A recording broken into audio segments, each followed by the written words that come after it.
Hello everyone, कैसे आप सभी। आई होप कि आप सब अच्छे से होंगे और आपकी स्टडीज़ बहुत अच्छे से चल रही होंगी। जैसा कि मैंने आपको बोला था, ये हमारा लास्ट लेक्चर होगा और एक छोटा सा टॉपिक जो है हमारा कोरोजन बचता है और साथ में हम इसके इलेक्ट्रोकेमिकल सीरीज़ के जो न्यूमेरिकल बच गए थे हमारे, वो न्यूमेरिकल हम करेंगे।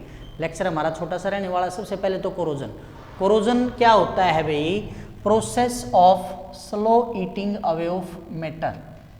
कोई भी जो मेटल है उसका एनवायरनमेंट के द्वारा खाया जाना, slow eating away of a metal by environment, उसको क्या बोला जाता है? कोरोजन बोला जाता है। अब आप बोलोगे सर एनवायरनमेंट कैसे खाता है भाई? अब आप लोहे को रख दीजिए खुले में, तो थोड़े दिन बाद आप उसको देखोगे कि उसके ऊपर जो है एक ब्राउन लेयर अपीयर हो गई है। दैट इज आवर रस्ट, जिसे हम हिंदी में जंग बोलते हैं। वो जंग नहीं जो मैदान में लड़ी जाती है, जंग यानी कि रस्ट, RUST। तो ये जो है इसी को क्या बोला जाता है? कोरोजन। और जब ये कोरोजन होता है इन केस ऑफ आयरन, तो आयरन के केस में इसको स्पेशल नाम दिया जाता है हमारा रस्टिंग ऑफ आयरन। तो रस्टिंग ऑफ आयरन की डेफिनेशन भी हमारी सिंपल सी हो जाएगी भी, the process of corrosion in case of iron is called rusting of A iron. तो यहाँ पर हमने बात करनी है मैकेनिज्म की, कि जो मैकेनिज्म है रस्टिंग ऑफ आयरन का वो क्या है, और यही आपसे एग्जाम में पूछा जाता है। कोई कोरोजन वगैरह इतना ज़्यादा नहीं पूछा जाता, या ज़्यादा से ज़्यादा रस्ट का फार्मूला पूछ लिया जाता है। तो सबसे पहले मैं रस्ट का फार्मूला यहाँ पे लिख देता हूँ, Fe2O3 इंटू XH2। XH2O का मतलब क्या है भाई? यहाँ पर जो वाटर मोलिक्यूल है वो X है हमारा। X का मतलब क्या है? कोई भी वैल्यू हमारी हो सकती है। इसको हम हाइड्रेटेड आयरन ऑक्साइड भी बोल देते हैं। जो रस्ट है, कई बार इसका केमिकल नेम पूछ लिया जाता है, तो इसका नाम होगा हमारा हाइड्रेटेड आयरन। आयरन के ब्रैकेट में ऑक्सीडेशन स्टेट 3 होगी इसकी, ऑक्साइड। इस प्रकार से जो है ये हमारा इसका केमिकल नेम हो गया। उसके बाद आ जाता है mechanism of rusting of A iron. तो रस्टिंग ऑफ आयरन टोटल हमारा 5 स्टेप के अंदर होता है भाई। सबसे जो फर्स्ट स्टेप होगा उसके अंदर क्या करेगा भाई? जो एनवायरनमेंट के अंदर वाटर मॉलिक्यूल है और CO2 है। ध्यान देंगे, एनवायरनमेंट के अंदर CO2 भी है और वाटर मॉलिक्यूल भी है, यानी मॉइस्चर भी है। वो वाटर के सरफेस और CO2 दोनों आयरन के सरफेस पर एडजॉर्ब होंगे। मतलब ये हमारा आयरन सरफेस है, इसके ऊपर यहाँ पर CO2 एडजॉर्ब हो रही है और यहीं पर जो है हमारा H2O एडजॉर्ब हो रहा है। यानी फर्स्ट स्टेप में H2O प्लस CO2 क्या बनाएगा? H2CO3। इसको बोला जाता है भी कार्बोनिक एसिड। तो ये होती है हमारी रस्टिंग की स्टार्टिंग आयरन के केस में। तो इसमें क्या लिखूंगा? Iron adsorb. यहाँ पर ध्यान देंगे भाई, एक वर्ड मैंने बोला एडजॉर्ब। एडजॉर्ब और एब्जॉर्ब दो शब्द होते हैं। एडजॉर्ब का मतलब होता है जो लोहे का सरफेस है उसके ऊपर मॉलिक्यूल बने रहेंगे, जबकि अगर एब्जॉर्ब लिखता तो यानी ये सरफेस के अंदर जाएंगे। तो यहाँ पर मैंने क्या वर्ड यूज किया है? एडजॉर्ब वर्ड यूज किया, यानी जो H2 और CO2 वो ऑन द सरफेस एडजॉर्ब होंगे, ना कि उसके अंदर जाएंगे। तो क्या बोला मैंने? Iron adsorb water molecule on its surface and this water molecule adsorb CO2। पहले क्या हुआ? एडजॉर्ब हुआ H2O आयरन सरफेस के ऊपर, और फिर जो H2O था उसने एब्जॉर्ब किया CO2 को। ध्यान देंगे, H2O एडजॉर्ब हुआ, CO2 H2O के अंदर एब्जॉर्ब हुआ। ठीक है, gas from atmosphere and from carbonic acid. First step. अब फर्स्ट स्टेप के अंदर हमारे पास क्या आ गया भाई? कार्बोनिक एसिड आ गया है। तो सेकंड स्टेप में जो हमारा यहाँ पे एसिड बन गया, ये कैथोड का काम करेगा। मतलब मैं क्या लिख दूंगा? जो एसिड है और जो इम्प्योरिटी होगी आयरन की, इम्प्योरिटी ऑफ आयरन, वो तो किसका काम करेंगे? कैथोड का। जबकि जो प्योर आयरन है वो हमारा किसका काम करेगा? एनोड का। आपको पता है एनोड पे क्या होता है? ऑक्सीडेशन। तो प्योर आयरन है तो Fe क्या बनाएगा? Fe2 पॉजिटिव, और क्या 2 इलेक्ट्रॉन लूज कर देगा। तो यहाँ पर हमारा क्या हो रहा है? ऑक्सीडेशन। यहाँ से भी क्वेश्चन बन सकता है कि प्योर आयरन किसका काम करता है, इम्प्योरिटी किसका काम करती है। इसको मान लेता हूँ भाई मैं इक्वेशन नंबर 1। अब स्टेप 2। अब यहाँ पे तो ये स्टेप 2 में हमने क्या पढ़ लिया? प्योर आयरन और क्या बच गया? एसिड और इम्प्योरिटी। अब थर्ड स्टेप में क्या होगा, जो इलेक्ट्रॉन इसने यूज किया उसको H2CO3 एक्सेप्ट करेगा। पहले तो H2CO3 किस में टूटेगा वो देख लेते हैं हम, H positive plus HCO3 negative, ये हमारा एसिड हो गया और ये हमारा बाइकार्बोनेट हो गया। तो ये जो एसिड है एक इलेक्ट्रॉन लेकर के क्या बनाएगा H, फिर 4 H पॉजिटिव हमारा ऑक्सीजन के साथ रिएक्ट करके क्या बनाएगा हमारा H2O बनाएगा। ये आ गई हमारी इक्वेशन नंबर 2। बैलेंस कर देंगे, 4 हाइड्रोजन है यहाँ 2 है, इसको 2 से मल्टीप्लाई कर देंगे तो ओवरऑल रिएक्शन क्या होगी, एक प्रकार से 4H positive plus O2 plus, अब जब एक H था तो एक इलेक्ट्रॉन लिया था, 4H है तो यहाँ पे कितने इलेक्ट्रॉन आ जाएंगे भाई, 4 इलेक्ट्रॉन आ जाएंगे। इसको मान लेते हैं हम इक्वेशन नंबर 2। स्टेप 4 में क्या करेंगे भाई, हमें इक्वेशन 1 और 2 को कंबाइन कर देंगे। इक्वेशन 1 क्या थी भाई हमारी, ये थी Fe से क्या बना था, Fe2 पॉजिटिव 2 इलेक्ट्रॉन यूज किए थे। इक्वेशन 2 क्या है हमारी, 4H positive plus O2 plus 4 electron क्या बना है 2H2। अब इस तरह केस में मैंने आपको बता रखा है जो इलेक्ट्रॉन है उनको कैंसिल आउट करना जरूरी, इक्वल होने चाहिए, तो इसको 2 से मल्टीप्लाई कर दूंगा। 2 से मल्टीप्लाई होते ही ओवरऑल रिएक्शन लिख देंगे 2Fe प्लस 4H पॉजिटिव, क्योंकि भी 2 से मल्टीप्लाई होते हैं 4 इलेक्ट्रॉन तो कैंसिल हो गए, तो Fe plus 4H positive plus O2 क्या बना देगा, ये 2 इसके साथ भी मल्टीप्लाई हुआ है 2Fe2 पॉजिटिव और प्लस में क्या हो गया भाई हमारा यहाँ पर 2H2O। तो ये जो Fe2 पॉजिटिव बना है इसको हम क्या नाम देते हैं भाई, फेरस आयन। तो क्या बन गया हमारा ये फेरस आयन। लास्ट स्टेप में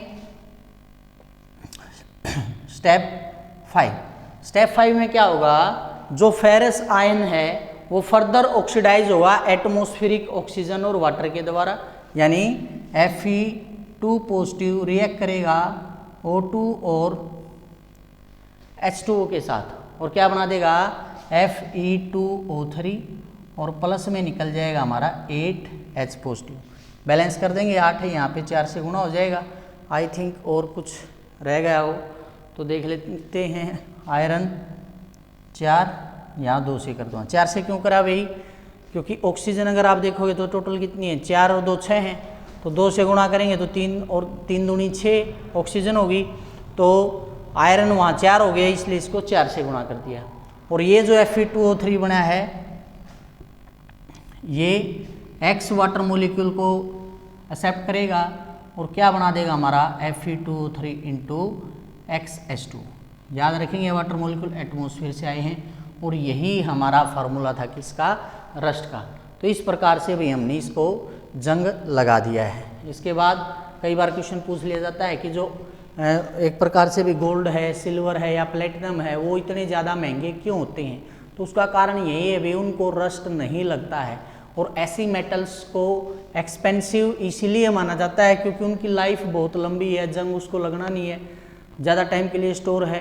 तो ऐसी मेटल्स को हम इनर्ट मेटल्स भी बोल देते हैं। इनर्ट का मतलब होता है जो कम रिएक्टिव। उसके बाद कुछ फैक्टर्स आ जाते हैं जिसके ऊपर कोरोजन डिपेंड करता है।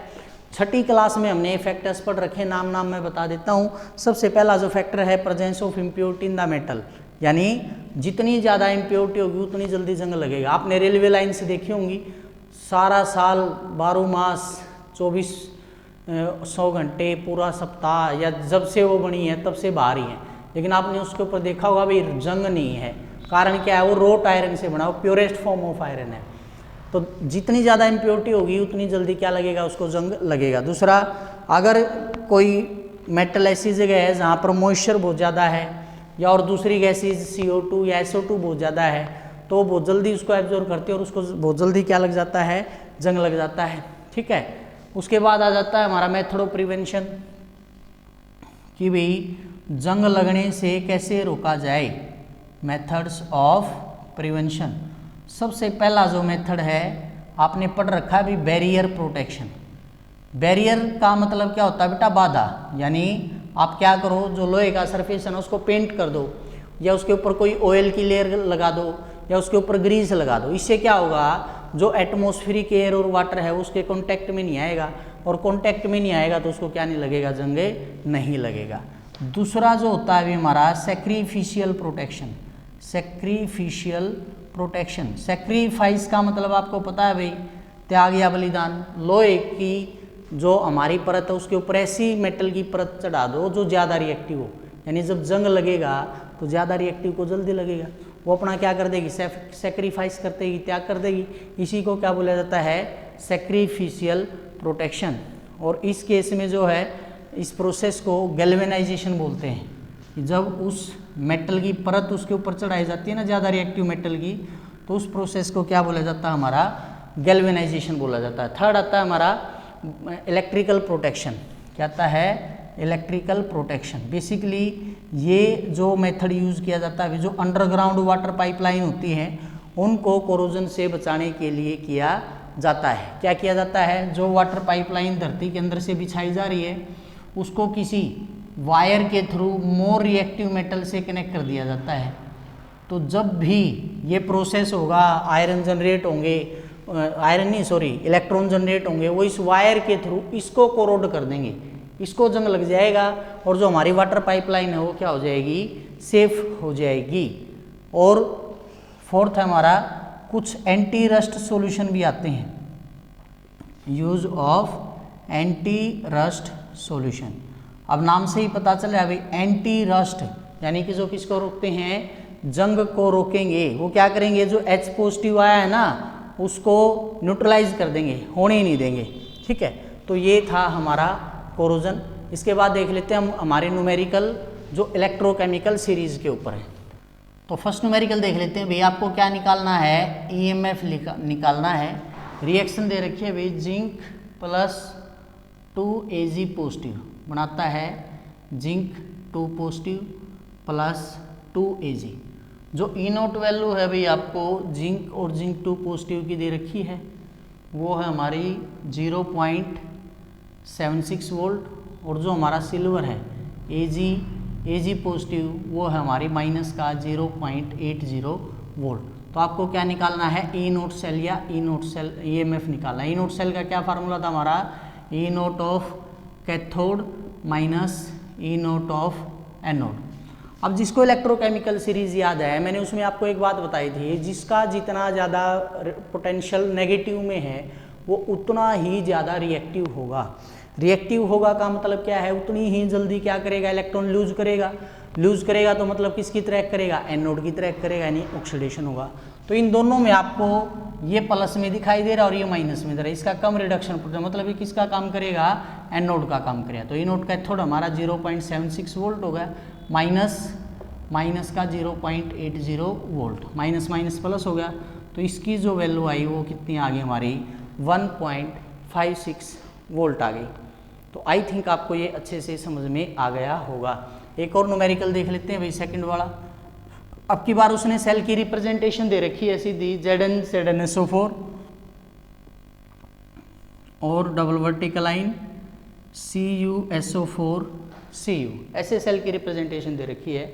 और आपसे पूछा है standard potential, calculate standard potential. आपको इस सेल का स्टैंडर्ड पोटेंशियल निकालना है। और साथ में क्या दे रखे हैं, स्टैंडर्ड रिडक्शन पोटेंशियल दे रखे हैं।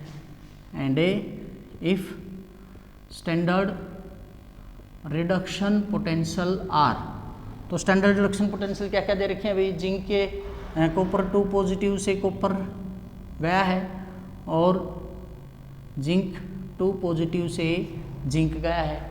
तो दोनों के लिए उसने पोटेंशियल दे रखा है भाई, कॉपर के लिए 0.34 वोल्ट और जिंक के लिए दे रखा है 0.76 वोल्ट। अब तरीका हमारा वही है, फार्मूला हमारा क्या लगना है, E0 सेल किसके बराबर होगा, E0 of cathode minus E0 of anode. मैंने आपको अभी अच्छा ये माइनस का है भाई, जिंक जो है ये माइनस का है।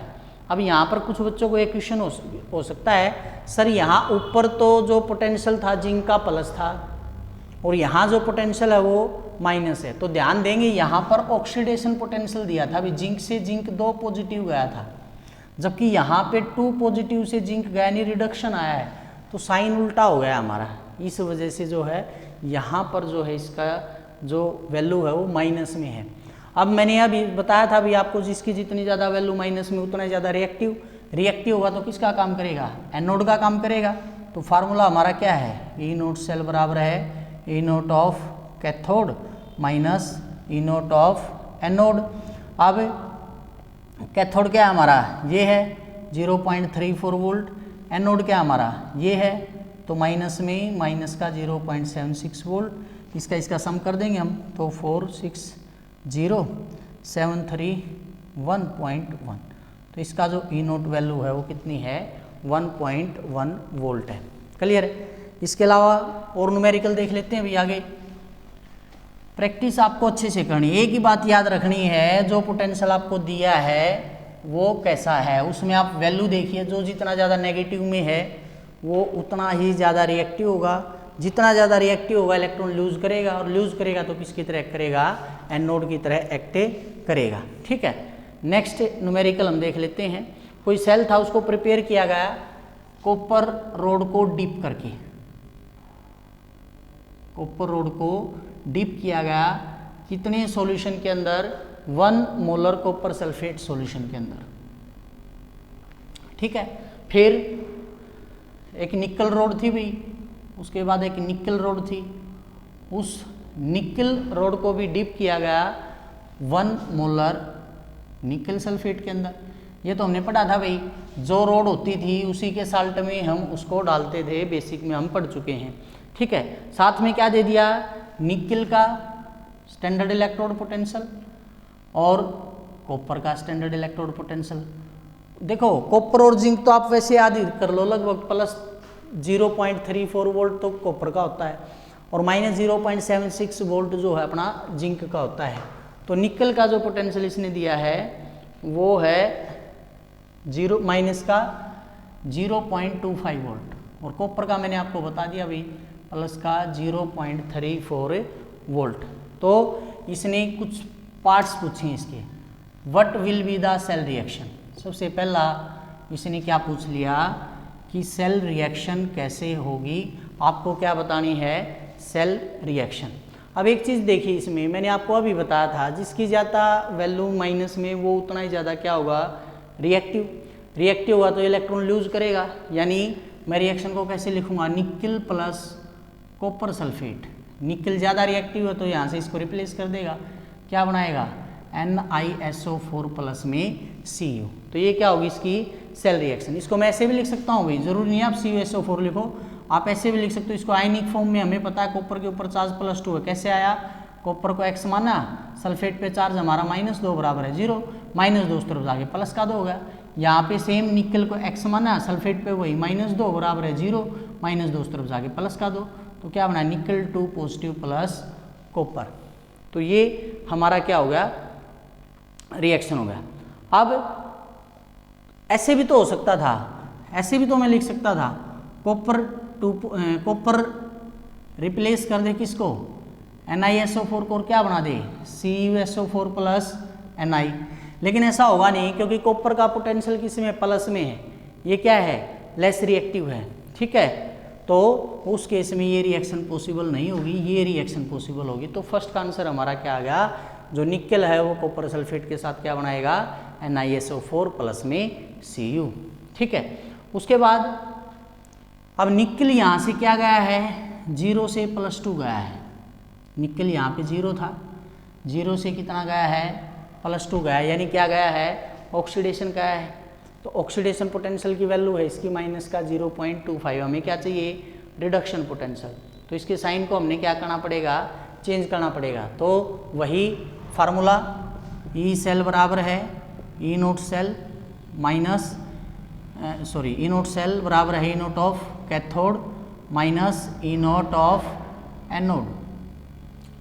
कैथोड हमारा 0.34 माइनस, अभी मैंने बोला माइनस चेंज करना पड़ेगा 0.25 वोल्ट। तो इसको आप सोल्व कर दीजिए, 9 और 5 0.59 वोल्ट। ये हमारा सेकंड क्वेश्चन का आंसर आ गया भाई, कि इसका जो है क्या होगा, EMF। तो EMF कितना हो जाएगा हमारा, प्लस का 0.59 वोल्ट। उसके बाद थर्ड क्या पूछा है इसने, which electrode will be positive, which electrode will be positive. ये तो यहीं से पता चल जाता है, हमने पता है भाई कैथोड जो है वो राइट हैंड साइड थी, एनोड जो थी हमारी लेफ्ट हैंड साइड थी। लेफ्ट हैंड साइड यानी एनोड पे नेगेटिव चार्ज होता था, तो कैथोड पे कौन सा होगा, पॉजिटिव चार्ज। कैथोड कौन है, कॉपर।